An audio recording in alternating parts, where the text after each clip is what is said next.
여야가 의료 대란 우려를 해소하기 위한 여야 의정협의체에 의료계가 동참하도록 함께 노력하기로 했습니다. 다만 국민의힘은 의료계를 향해서 전제 조건 없는 대승적 대화를 거듭 촉구하고 있지만 민주당은 정부가 진정성을 보여야 한다면서 태도 변화를 압박하고 있습니다. 취재기자 연결합니다. 손효정 기자. 네, 국회입니다. 국회의장 주재로 여야 원내대표가 만났는데요. 의료 대란 해법도 논의했다고요? 네, 국민의힘 추경호 더불어민주당 박찬대 원내대표는 오늘 오전 우원식 국회의장 주재로 만나 의정 갈등 협의체 문제에 머리를 맞댔습니다. 관건은 의료계의 협의체 참여라며 의료계가 협의체에 참여하도록 설득하기로 의견을 모았습니다.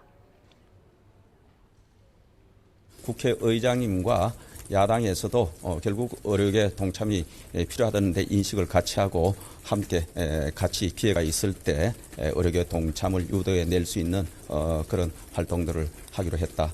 정부와 여당에서 의료계가 회의 테이블에 나올 수 있도록 좀 더 적극적인 노력을 해주셨으면 좋겠다라고 하는 부분을 촉구를 했고, 문제 해결에 이번 추석 전후에 좀 더 집중해야 되겠다 이렇게 생각합니다. 다만 국민의힘은 2025학년도 의대 정원 재논의는 어렵다는 입장을 고수하며 전제 조건을 걸거나 의제를 제한하지 않는 대승적 대화를 촉구했습니다. 지금은 해결을 위한 중재와 협의가 필요한 시점입니다. 무엇보다 의료계의 대승적 참여를 부탁드립니다. 긴 추석 연휴가 다가오는 가운데 의료계가 끝내 응하지 않는다면 여야 정만으로라도 협의를 시작하는 방안도 검토하고 있습니다. 반면 민주당은 국회 차원의 논의보다도 정부의 진정성 있는 태도 변화가 문제 해결의 실마리가 될 수 있다는 입장입니다. 정부가 정책 실패에도 무리수만 두고 있는데 이제라도 사과하고 책임자를 경질한다면 완강한 의료계를 달랠 수 있다는 겁니다. 수차례 지적되어 온 문제를 정부가 허심탄회하게 인정하고 자존심보다는 국민 생명을 지킨다는 자세로 이 문제에 임해 주시기를 부탁드립니다. 일단 여야 모두 의료계의 동참을 한 목소리로 요구하고 있는 상황에서 추석 전 협의체가 출범할 수 있을지 주목됩니다. 네, 이 시각 국회에서는 정치 분야 대정부 질문이 진행되고 있는데요. 여야 공방이 이어지고 있다고요?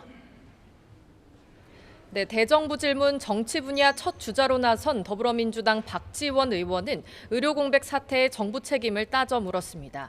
이른바 응급실 뺑뺑이로 국민들이 죽어가고 있다고 질타했는데 한덕수 국무총리가 과거 정부의 책임도 있다고 답했습니다.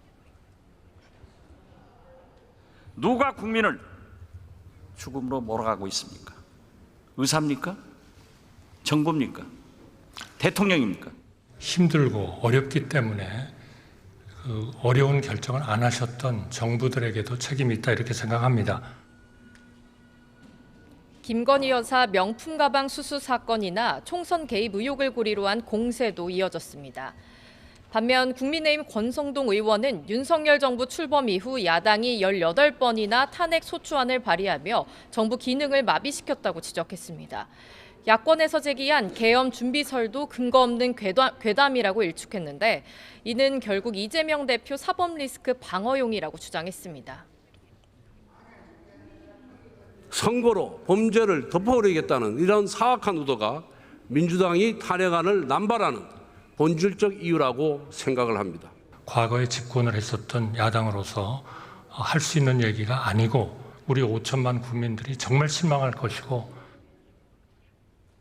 이 밖에 문재인 전 대통령의 전 사위 특혜 채용 의혹을 두고 전형적인 정경 유착이자 매관 매직이라고 날을 세웠습니다. 이런 가운데 법제사법위원회는 오늘 소위원회를 열고 김건희 여사 특검법과 제3자 추천 방식의 최상병 특검법을 야당 단독으로 통과시켰습니다. 여당 위원들이 문재인 전 대통령 부인 김정숙 여사 특검법도 같이 상정하자고 요청했지만 받아들여지지 않았고 이후 김건희 여사 특검법 처리 표결에 반발해 퇴장했습니다.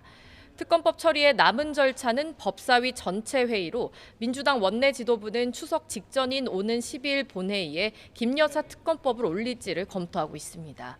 지금까지 국회에서 YTN 손효정입니다.